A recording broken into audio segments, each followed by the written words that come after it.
ಬಂಜಾರ ಲಂಬಾಣಿ ಹೆಣ್ಮಕ್ಳು ಯಾಕೆ ಕೆಂಪು ಬಣ್ಣದ ಬಟ್ಟೆನೆ ಜಾಸ್ತಿ ಉಡ್ತಿದ್ರು? ಕೆಂಪು ಬಣ್ಣ ಕಾಳಿ ಮಾತೆನ ಪ್ರತಿಬಿಂಬಿಸುತ್ತೆ. ಲಂಬಾಣಿ ಹೆಣ್ಮಕ್ಳು ಕಾಳಿ ಮಾತೆ ಹಾಗೆ ಬಲಿಷ್ಠರಾಗಿದ್ರು. ನಮ್ಮ ದೇಶದಲ್ಲಿ ಅದೆಷ್ಟೋ ವೈವಿಧ್ಯಮಯ ಪವರ್ಫುಲ್ ಸಂಸ್ಕೃತಿಗಳು, ಅದನ್ನ ಪ್ರತಿಬಿಂಬಿಸುವ ಉಡುಗೆ ತೊಡುಗೆಗಳು ಇತಿಹಾಸ ಪುಟಗಳಿಂದ ದೂರ ಉಳಿದಿವೆ. ಅದರಲ್ಲಿ ಒಂದು ಸಮುದಾಯ ಈ ಬಂಜಾರ ಲಂಬಾಣಿ ಸಮುದಾಯ. ಈ ಸಮುದಾಯದವರು ಮೂಲತಃ ಗುಡ್ಡಗಾಡು, ಕಾಡು ಪ್ರದೇಶ, ತಾಂಡಗಳಲ್ಲೇ ವಾಸವಾಗಿರ್ತಿದ್ರು. ಬಂಜಾರ ಹೆಣ್ಮಕ್ಳು ಎಷ್ಟು ಬಲಿಷ್ಠರಾಗಿದ್ರು ಅನ್ನೋದನ್ನ ಹೇಳೋದಕ್ಕೆ ಅವ್ರು ಆಗ್ತಾ ಇದ್ದಂತ ಉಡುಗೆ ತೊಡುಗೆಗಳೇ ನಿಜ ನಿದರ್ಶನ.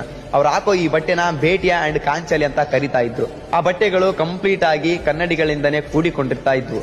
ಅವು ನೋಡೋದಕ್ಕೆ ತುಂಬಾನೇ ಬ್ಯೂಟಿಫುಲ್ ಆಗಿ ಕಾಣ್ತಾ ಇದ್ವು. ಅಷ್ಟೇ ಅಲ್ಲ, ವಿಶೇಷ ಏನು ಅಂದ್ರೆ ಅವ್ರು ಹಾಕೋ ಬಟ್ಟೆ 15ರಿಂದ 20 kg ತೂಕ ಇರ್ತಾ ಇತ್ತು. ಅಷ್ಟು ತೂಕದ ಬಟ್ಟೆನ ಇಡೀ ಜೀವಮಾನವೆಲ್ಲ ಹೊತ್ಕೊಂಡು ತಿರುಗೋಷ್ಟು ವಿಲ್ ಪವರ್ ಬಂಜಾರ ಲಂಬಾಣಿ ಹೆಣ್ಮಕ್ಳಲ್ಲಿತ್ತು. ಅವ್ರು ಹಾಕೋ ಬಟ್ಟೆ ಜಾಸ್ತಿಯಾಗಿ ಕೆಂಪು ಬಣ್ಣದಲ್ಲೇ ಇರುತ್ತೆ. ಬಂಜಾರ ಲಂಬಾಣಿಗಳು ಕಾಳಿ ಮಾತೆನ ಆರಾಧಿಸ್ತಾರೆ. ಈ ಕೆಂಪು ಬಣ್ಣದ ಬಟ್ಟೆ ಕಾಳಿ ಮಾತೆನೆ ಪ್ರತಿಬಿಂಬಿಸುತ್ತೆ. ಜೈ ಸನಾತನ.